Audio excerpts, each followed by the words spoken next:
tashqari ko'p sarflab yuborishlari hududda suv tanqisligini keltirib chiqardi hamda qurg'oqchilik va ochlikka sabab bo'ldi.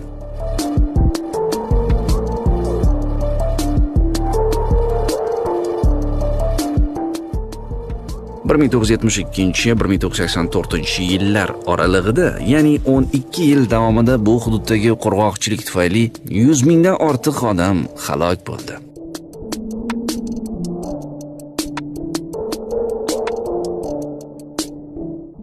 Danakil sahrosi. Danakil sahrosi Efiopiyaning shimoli-sharqi, Eritreyaning janubiy va Djibutining shimoli-g'arbiy qismida joylashgan bo'lib, dunyodagi eng xavfli hududlardan biri hisoblanadi.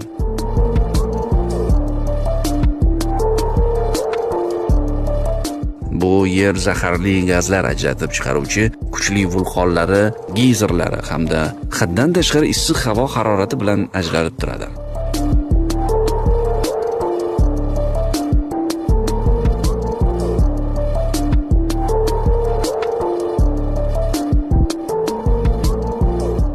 Oymakon qishlog'i. Rossiya hududidagi Oymakon qishlog'i Sibirning ichkarisida, poytaxtdan 10 ming kilometr sharqroqda joylashgan. Bu yer aholi yashaydigan dunyodagi eng sovuq hudud hisoblanadi. -71.2 Selsiya. Bu qishloqda 500 nafar inson istiqomat qiladi. Bu yerda mobil aloqa vositalari deyarli ishlamaydi, ekin-tekin yetishtirishning ham ilojisi yo'q.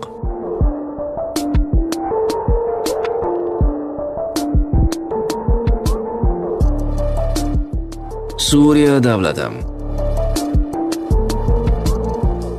Uzoq davom etayotgan qurolli to'qnashuvlar sababli Suriya davlati oxirgi yillarda dunyoning eng qirg'inbarot hududlaridan biri hisoblanadi.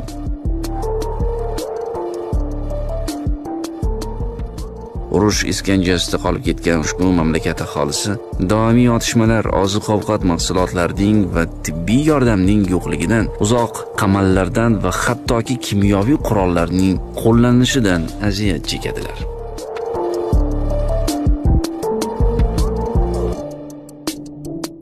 Alagos shtati. Hammaga ma'lumki, Braziliya mamlakatining Rio de Janeiro va San Paulo kabi megapolislarda jinoyatchilik ko'rsatkichi juda yuqori. Biroq uncha mashhur bo'lmagan kichkinagina Alagos shtati esa qotilliklar bo'yicha nafaqat Braziliyada, balki butun dunyo bo'yicha yetakchi o'rinni egallab kelmoqda.